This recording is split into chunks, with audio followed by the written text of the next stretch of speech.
அனைவருக்குமே வணக்கம். சற்று முன் கிடைத்திருக்கக்கூடிய ஒரு மிக மிக முக்கியமான செய்தி ஒன்று வெளியாகியுள்ளது. சற்று முன் அமைச்சர் துரைமுருகன் பினாமி சொத்துக்கள் முடக்கம், இது மாதிரி செய்திகள் வெளியாகிருக்கு.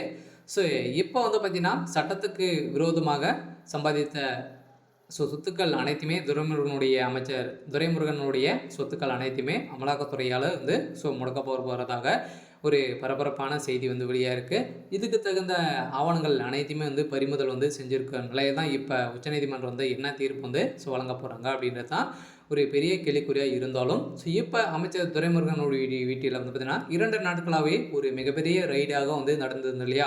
இவருக்கு சம்மந்தப்பட்ட இடங்களிலும் அவருடைய மகன் வேலூர் எம்பியாக இருக்கார் கதிர் ஆனந்துடைய வீடுகளிலும் உள்ளிட்ட அவருடைய நண்பர்களிலும் பார்த்தீங்கன்னா ரைடுகள் தொடர்ந்து 2 நாட்களாகவே நடந்தது. இதைத் தொடர்ந்து இன்றும் 3வது நாட்களாகவே நடந்துட்டு ஒரு நிலையில் பார்த்தீங்கன்னா இது வரைக்குமே பார்த்தீங்கன்னா 16,000 கோடி பணம் மட்டுமே சிக்கிருக்கு. இதைத் தொடர்ந்து நிறைய ஆவணங்கள் பறிமுதல் செஞ்சுருக்காங்க. இந்த பறிமுதலின் அடிப்படையில் தான் இவருடைய அமைச்சர் துரைமுருகனுடைய பேரில் இருக்கக்கூடிய சொத்துக்கள் அனைத்தையுமே பார்த்தீங்கன்னா போலியான வாங்கப்பட்ட சொத்துக்கள் பார்த்தீங்கன்னா இப்போ அவருடைய சொத்துக்கள் அனைத்தையுமே சட்டத்துக்கு விரோதமாக தான் வாங்கியிருக்காரு அப்படின்ற மாதிரி அமலாக்கத்துறையால் இப்போ கண்டறியப்பட்டு சதுரடியாக இவருக்கு சம்மந்தப்பட்ட இடங்கள் அனைத்துமே முடக்கியிருக்காங்க.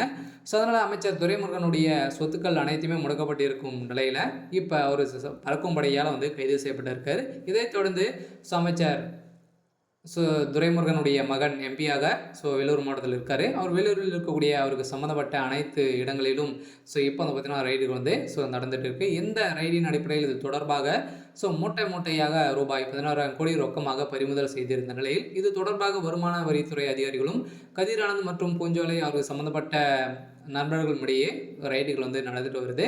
இந்த ரைடின் அடிப்படையில் இந்த நிலையில் அமலாக்கத்துறையால் அதிகாரிகள் வேலூர் நாடாளுமன்ற தொகுதி எம்பியாக கதிரானந்துக்கு சொந்தமான காட்டுப்பாடியில் உள்ள வீடு, அவருக்கு சொந்தமான கல்லூரி மற்றும் உறவினரான காட்பாடு பள்ளிகளுக்கு பத்தத்தை சேர்ந்த பூஞ்சோலை சீனிவாசன் வீடு மற்றும் அவரது உறவினர்கள் தாமோதரன் உள்ளிட்ட 4 பேர் இடத்தில் ரைடுகள் நடந்திருக்கு. இந்த ரைடின் அடிப்படையில் முதல்வரிடமும் துரைமுருகன் சந்தித்திருந்த நிலையில் அதனால் அமைச்சர் துரைமுருகன் அவர்களுக்கும் முதல்வர் ஸ்டாலின் அவர்களுக்கும் பார்த்தீங்கன்னா ரகசிய சந்திப்புகள் இருந்த ஒரு முறையில் இப்போ ஆலோசனை நடத்தப்பட்டு இப்போ அமைச்சர் துரைமுருகன் அவர்களுக்கு கொடுத்த வாக்குமூலத்தில் திமுகவே பெரும் அதிர்ச்சியில் தான் இருக்காங்க. அதனால் கோபாலபுரத்தை அளவிடக்கூடிய அளவிற்கு அடுத்த சம்பவம் அங்கே தான் அப்படின்ற மாதிரி இப்போ பாஜக இறங்கி களத்தில் இறங்கியிருக்காங்க. அது இருந்தாலும் திமுகவுடைய கதையை முடிக்கக்கூடிய சம்பவம் தான் இப்போ செஞ்சுட்டு இருக்காங்க. சரி, ஓகே. இன்னைக்கான அப்டேட் பார்த்தீங்கன்னா இதுதான். மறக்காமல் நம்மளுடைய சேனலை சப்ஸ்கிரைப் பண்ணிக்கோங்க. தேங்க்யூ.